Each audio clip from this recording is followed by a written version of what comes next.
Біздің сапарымыздың барысында мыңдаған шақырым жол артта қалды. Ең танымал курорттық аймақта демалып, адам аяғы баспаған керемет жерлерді тамашаладық. Фантастикалық пейзаж, ұшы-қиыры жоқ кең дала, мөп-мөлдір көлдер мен биік шыңдар. Әр саяхатта өзіміз үшін елдің жаңа жерлерін аштық. Сапарымыз әлі де жалғасуда. Алда талай тылсым құпияға толы жерлер күтіп тұр.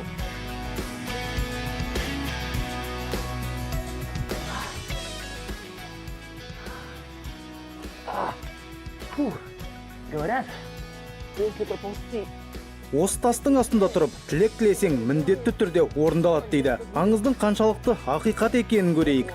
Өнер үшін не істемейсің? Сколько легенды правдивы. Чего не делаешь ради искусства?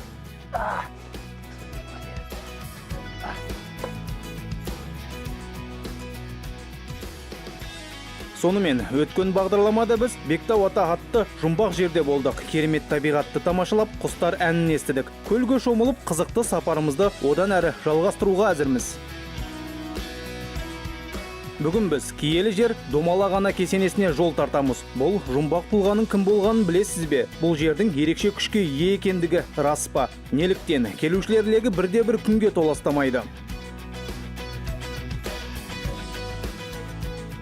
Және де бізді орталық Қазақстанның ерекше тау алабы Ұлытау күтіп тұр. Бұл жерде көшпенділер хандарының ордасы болған. Ендеше бұл мекенді жақынырақ танып көрейік. Біздің сапарымызға сіздер де қосылыңыздар. Сонымен біз бастаймыз.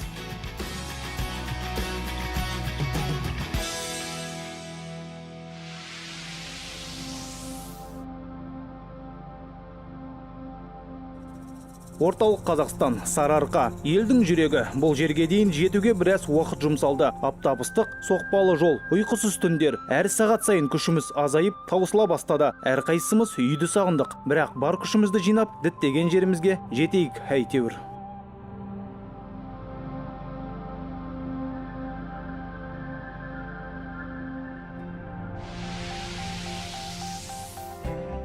Біздің байқауымыз жайлы ұмытпаңыздар. Қазақстанға саяхатыңызды суретке түсіріп, @@казахland хэштегімен бөлсеңіздер, біздің құнды сыйлықтарымызды ұтып алу мүмкіндігіңіз бар.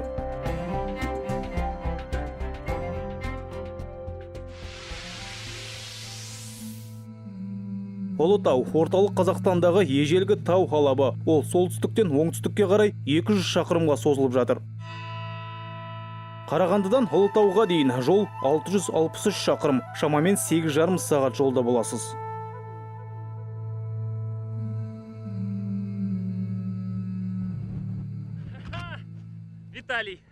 Виталий, қайырлы күн. Дәл кездестік. Менің біраз сауалым бар еді. Ұлытау тау кешені жайлы қызықты мәліметпен бөлісе аласыз ба? Это как называется вообще Улытау? Что это горный комплекс?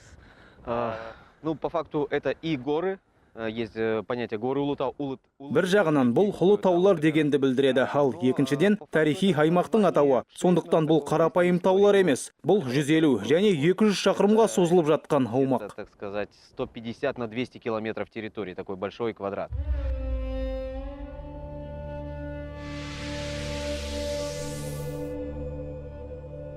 Ал екінші түсірілім тобымыз бүгін орта ғасырдағы ең керемет кесенелердің бірі Домалақ ана мазарына бармақ.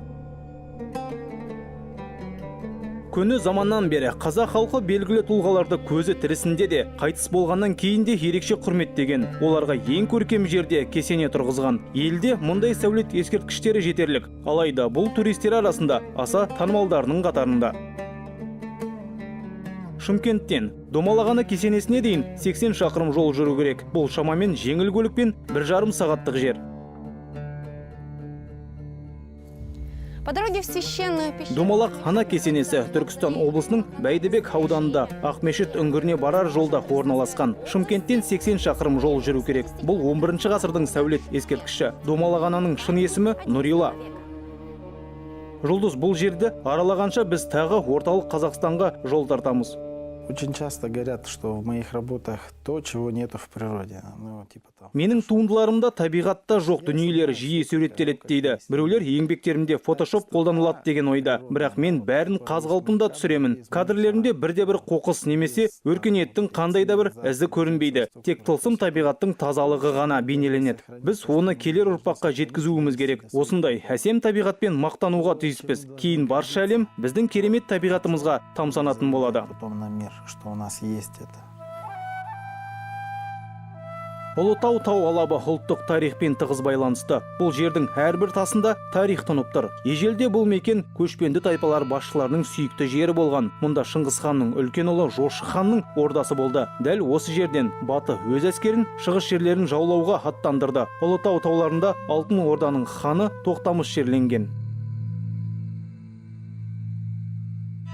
Жалпы мұнда 636 маңызды ескерткіш бар. Оның 282-сі Ұлытау музейінің тарихи мәдени картасы қорына енгізілген.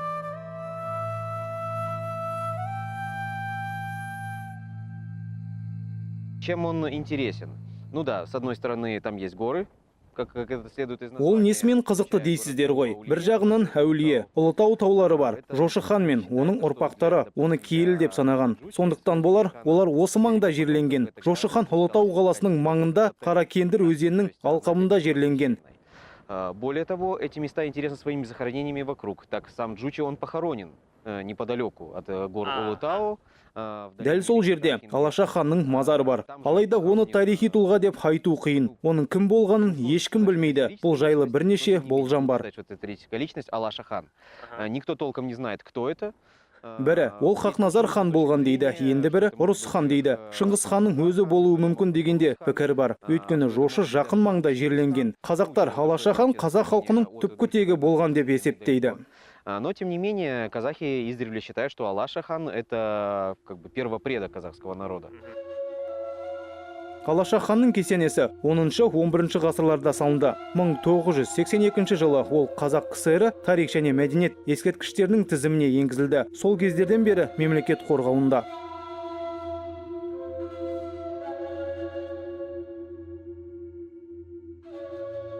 Домалақ ана кесенесі де мемлекет қорғауына алынған. Ғимарат 11 ғасырда бой көтерді. Мұсылмандар үшін киелі жер саналады. Әр ай сайын мұнда мыңдаған турист келеді. Тұңғыш рет мазар Домалақ ананың немересі Дулаттың бұйрығы бойынша 1456 жылы салынды. Бұл үшін бұхаралық шебер Абдулла Шери арнайы шақыртылды. Кейін ғимарат бірнеше мәрте қирап, қайта қалпына келтірілді. Алайда бастапқы күйін сақтап қалу қолдан келмеді. 1996 жылы қыруар жұмыс атқарылып, мазар қалпына келтірілді. Мұна ақ тастар Маңғыстаудан арнайы жеткізіліпті.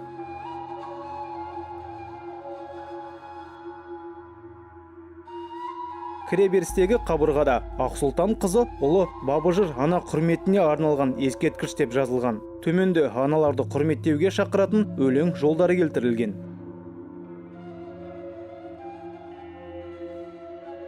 Қазіргі уақытта оңтүстік Қазақстандағы туризмді дамытуға ерекше көңіл бөлінуде. Қолайлы жағдай жасау үшін ең қызықты жерлерді аралайтын 2-3 күндік туристік бағыттар әзірленген. Бұл тізімге 84 тарихи мәдени нысан еніп отыр. Жалпы оңтүстік өңірде 800-ден астам ескерткіш бар. Әрбір турист өзінің жанына жақын демалыс таба алады.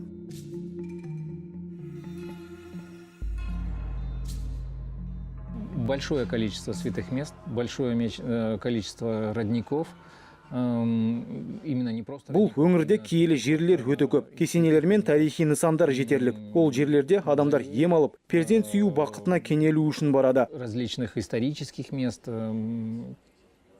поразительное количество мест, в которые люди ездят и Балалар мен қарияларды емдейтін шипалы мекен саналады. Мен өзім бармай тұрып, бұл жерлердің осыншалықты танымал екендігін білмедім.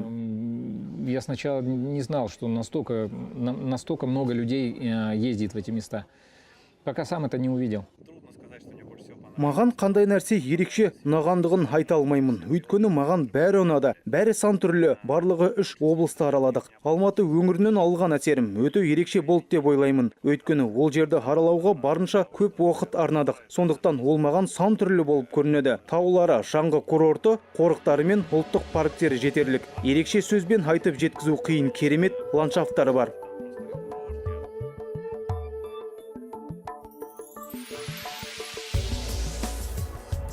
Біздің саяхатымызды әлеуметтік желілердегі Across the Kazakhland хэштегі бойынша тамашалауды ұмытпаңыздар. Өздеріңіздің алған әсерлеріңізбен бөлісіңіздер, пікір қалдырыңыздар. Ал әзірге біздің екінші түсірілім тобымыздың жаңалықтарын білейік.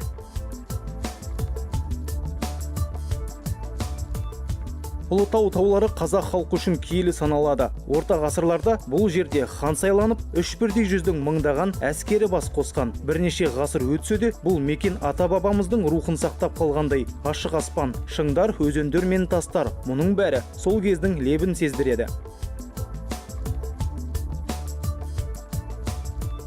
Надо сказать, что и до Джучи хана, и до Алаша хана, если он таковой был, люди... Жошы және Алаша хандарға дейін бұл аймақта адамдар қоныстанып, ғимараттар салынған. Өйткені Теректі, Байқоңыр, Таңды, Зыңғыртастағы жарта суреттермен қола дәуіріндегі түркі тайпалары кезіне дейін болған. Это эпоха бронзы, это даже чуть раньше и вплоть до тюркских времен. Тағы бірнеше жерде тас мүсіндерін көруге болады. Біз Беғазы Дәндібай мәдениеті ескерткіштерінде көрдік. Олар да кездеседі. Яғни бұл мекенге келген адам өзі үшін ерекше қызықты мәлімет алып, тарихи ескерткіштерді тамашалай алады. Мы как бы временной отрезок Беғазы-Дәндібаевское время. Бұл он также представлен. Орталық Қазақстанның өзен алабында қола дәуірі ескерткіштері, ежелгі қоныстар, Беғазы Дәндібай мәдениетінің ескерткіштері табылды. Айбас дарасы, Үйтас, Айдос, Ақаубасында сынды белгілі тарихи тұлғалар жерленген. Ғалымдар мен зерттеушілерді сол заманның ескерткіштері әлі күнге дейін қызықтырып отыр.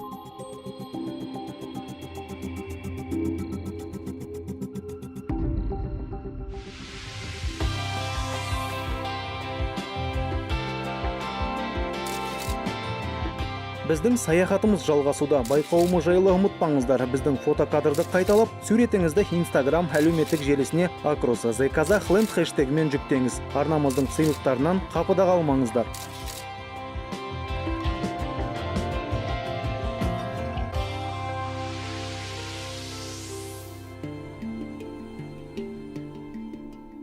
Ал біз әзірге кезекті жұлдыз бастаған екінші түсірілім тобына береміз. Қазір олар елдің оңтүстігіндегі Домалақ хана кесенесінде. Ол өте мейірімді жан болған, адамдарға әрдайым қол ұшын созған. Сондықтан оны Дихнат ана деп атап кеткен. Парсы тілінен аударғанда әулие ана дегенді білдіреді. Кейін Дихнат сөзі Домалақ болып өзгерді. Керемет жанды барша өңір білген. Ол өзінің таза көңілі мен әулиелігінің арқасында танылды. Домалақ ана Жетісуды басқарған белгілі қолбасшы Бәйдібек атаның кіші әйелі болған. Көне парсы жазбаларында әулие жайлы мәліметтерді кездестіруге болады.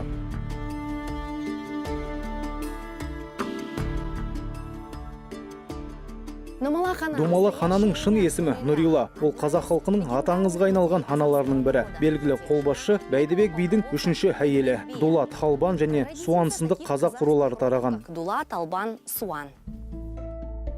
Домалақ ана асқан дана болған. Қазірде ол аналық пен мейірімділіктің символына айналды. Дұрыс шешімдердің арқасында ол бір-бірімен қас жауға айналған тайпаларды татуластыра алған деседі. Аңыздарда Домалақ хананың көріпкелдік қасиеті де баяндалады. Ол өзіне көмек сұрап келгендердің бәріне қол ұшын созуға тырысқан. Бір күні оның жұбайының бір табын жылқысы жоғалады. Бәйдібек ата өте қатты ызаланып, ұрыларды қуып жетпек болады. Домалақ ана олай істеуге болмайтындығын айтады. Табын 6 күннен соң өзі оралады дейді. Алайда батыр бұл кеңеске құлақ аспайды. Шайқаста оның бәйбішесінен туған 6 бірдей баласы қаза табады. Ал табын болса 6 күннен кейін қайта оралады. Қазіргі күнде де адамдар Домалақ ханадан кеңес пен көмек сұрауға барады. Қайтыс болардың алдында Домалақ ана жақындарын оны жолдастарының жанына жерлеуге асықпауға шақырады. Ол менің денемді түйеге салып, ол зерлеген жерде жерлеңдер деген. Бұл жер бекерден танылған жоқ, оның ерекше энергетикасы сезіледі. Адамдар мұнда келіп, домалақ ананың батасын алады. Негізінен әулие анаға балалы болуды армандайтын ерлі зайыптылар келеді. Осы жерге келген жұптардың біразы жақын арада перзент сүйген. Бұл да бір сыйқыр шығар.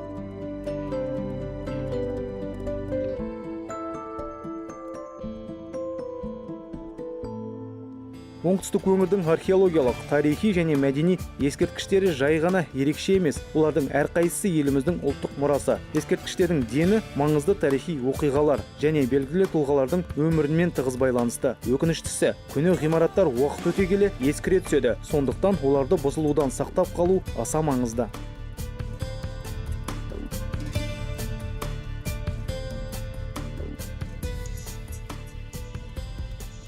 Здесь были очень много поселений эпохи бронзы. Мұнда қола дәуіріндегі сақ кезеңіндегі қарлық үйсін қоныстары көп. Бұл мәдениеттің дамуы түркі қағанаттары кезінен басталып, қазақ хандығына дейін және одан кейінгі кезеңді қамтиды. Тюркских каганатов до казахского ханства и после казахского ханства. Здесь очень Мұнда палеолит кезеңінен бастап, қазіргі заманға дейінгі ескерткіштерді кездестіруге болады. Аймақ өзінің көрікті жерлермен баурайды. Туризм орталықтарының бірі болып саналады. достопримечательностью. Поэтому является одним из центров туризма. Бір сапар барысында елімізді мүлдем жаңа қырынан таныдық. Бұл саяхатқа қатысуға келіспесек, кең байтақ даламыздың қаншалықты бай, әрі саны алуан екендігін білмейтін едік.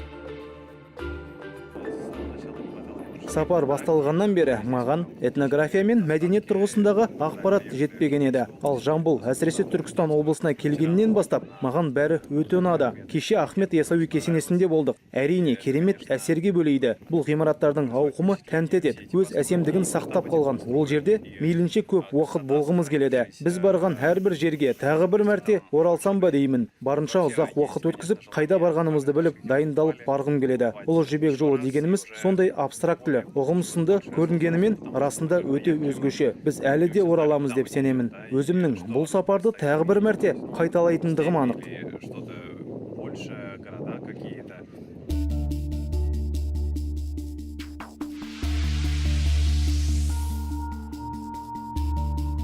Біз өз сапарымызды аяқтауға асықпаймыз. Дәл қазір орталық Қазақстанды зерттеуімізді жалғастыратын боламыз. Орта ғасырда бұл өңір Десті Қыпшақ деп аталды. Араб тілінен аударғанда Қыпшақтар елі дегенді білдіреді. Бұл жерді Қыпшақ, Оғыз және Қимақтар өзара бөліскен. Тарихтан бұл мекеннің еш уақытта тек бір ханға тиесілі болмағандығы белгілі. Все эпохи истории Казахстана в таком концентрированном виде, их можно там найти. Ну и плюс очень интересно, в общем-то, зайти на... Қазақстан тарихының барлық кезеңдерін көруге болады. Әулиенің шыңына шығу да аса қызықты. Бұл қиын емес. Қариялар да оп-оңай көтеріле алады. Едіге шыңы бар. Оған шығу да қиындық туғызбайды. Бұл өңірде қандай нысанды алмасаңыз да, ол міндетті түрде тарих және аңызбен байланысты. История или легенда. Вот, допустим, Едыге — это очень интересная гора в том смысле, что считается, что на ней похоронены эмир Едыге и хан Тахтамыш. Едігеде Едіге мен Тоқтамыш хан жерленген. Ол алтын орданың құлдырау кезеңі. Тоқтамыш Әмір Темірмен соғысқан. Ол Едігемен де ұзақ уақыт бойы соғысты. Алайда екеуі бір тауда жерленіп отыр. Мұның қалай болғаны белгісіз. С эмиром Едыге, с Ногайским. Вот, они так воевали, а потом почему-то оказались на одной вершине. Тарихшылардың көбі Едіге Сібір жақта, ал Тоқтамыш хан Озов өзенінің бойында көз жұмған деп есептейді. Все считают, что эмир Едыге умер где-то в Сибири, а хан Тахтамыш где-то в районе Тамани возле Азова. Ұлытау тауы орта ғасырдың көптеген ұлы тұлғаларын, елшілер мен қолбасшыларды көрген. Ұлытау атауы Абылай, Әбілқайыр, Кетбұға, Керей мен Жәнібек сынды тарихи тұлғалардың есімдерімен байланысты.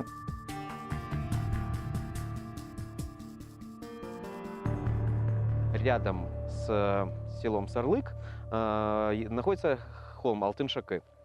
И на вершине этого холма в 1300...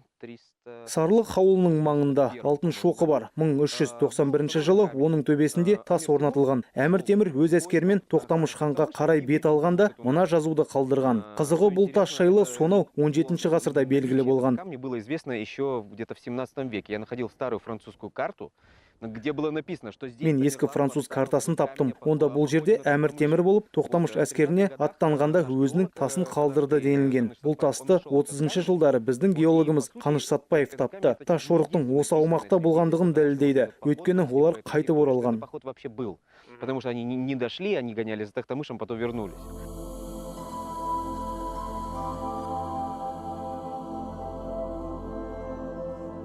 Бұл өңірде қазіргі Қазақстан өңіріндегі барлық тайпалар бас қосып, жоңғарларды ойсыратты. Мұнда тіпті қалмақ қырылған деп аталатын шатқал бар. Бұл жерде Кенесары Қасымұлы Амангелді Иманов және Әліби Жангелдин көтерілістері болды. Әр кезеңде мұнда сауда, мәдениет, қолөнер белсенді дамыды. Аяқ қамыр, орда базар, жошы орда қалашықтарында жүргізілген зерттеулер осыған дәлел. Тарихшылар мұнда сауда Ұлы Жібек жолынан әлдеқайда ерте дамыды деп отыр. Жәрмеңкелер өткен ғасырдың 30-шы жылдарына дейін ұйымдастырылған.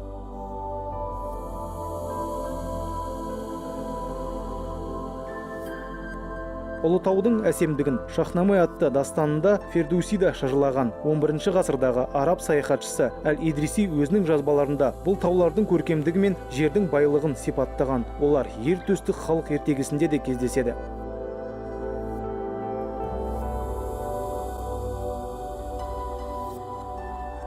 Бұл өңірдің пейзажы Көкшетау, Баянауыл немесе Қарқаралыға ұқсас, бірақ оның өзіне ғана тән ерекшелігі де бар. Орталық Қазақстанның маржаны Ұлытау жерінің қойнауында Менделеев кестесіндегі элементтердің барлығы табылған.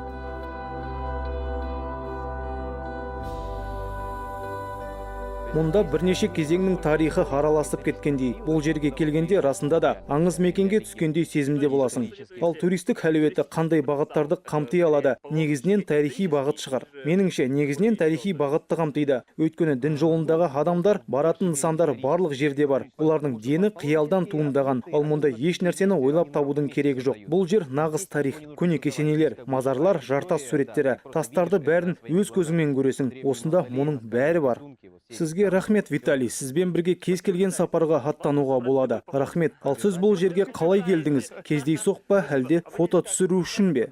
Осы жерден жай ғана өтіп бара жатқанмын. Вах, сіздерге сәттілік тілеймін.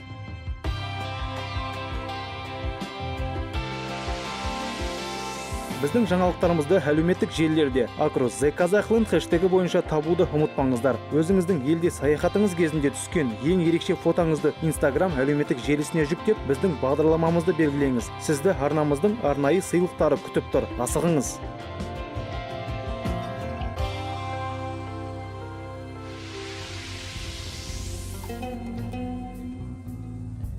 Ал келесі кезекте оңтүстік Қазақстан.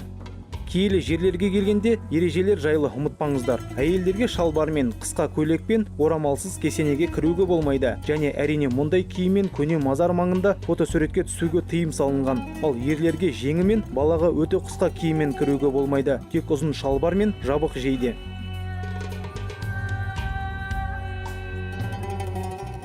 Мұндай қатаң талап туристерді қорқытпайды. Керісінше, бұл жерге келушілер саны жылдан жылға артып отыр. Тіпті қонақжай кешенін салуға тура келіпті. Мұнда кез келген адам түней алады. Келушілерге қызмет көрсету қарастырылмаған. Сондықтан тіпті тегін түнеуге болады.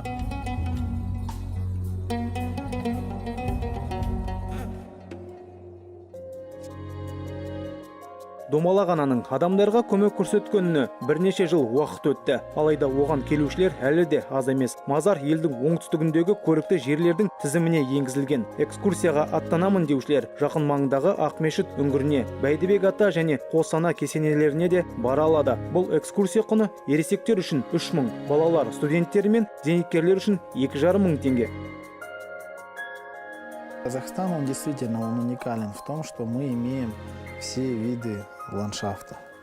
У нас есть и, скажем, и море, да. Қазақстанда ландшафттардың барлық түрлері кездеседі. Еліміз осындай байлығымен ерекше. Каспий теңізі де бар. 7000-дық таулар да бар. Альпинистер әлемінде маңызды 7000-дық саналатын Хан Тәңірі шыңы бар. Центральный Тянь-Шань, вот, который у нас есть территориально на нашей территории Казахстана, это целый, мощный плацдарм. Жалпы Қазақстан аумағындағы орталық Тянь-Шань альпинизм үшін таптырмаш жерлердің бірі. Егер оңтүстік өңірді алатын болсақ, шөлде кездеседі, шексіз жазық далада бар. Ал біздің Алтай іші, меніңше, Қазақстан жақтағы Мұзтау, Белуха, Ресей жағымен салыстырғанда әлде қайда қызықтырақ. То есть белуха с казахстанской стороны, она, я считаю, может быть даже интереснее, чем с российской стороны. Осымен біздің бүгінгі шығарылымымыз соңына дейін жетіп қалды. Бүгін біз Ұлытау тауларында болдық. Мұнда міндетті түрде оралатын боламыз. Қазақ халқының анасы Домалақ ананың батасын алдық.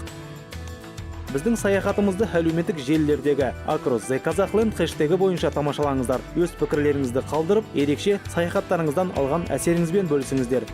Бүгінге осы, келесі кездескенше.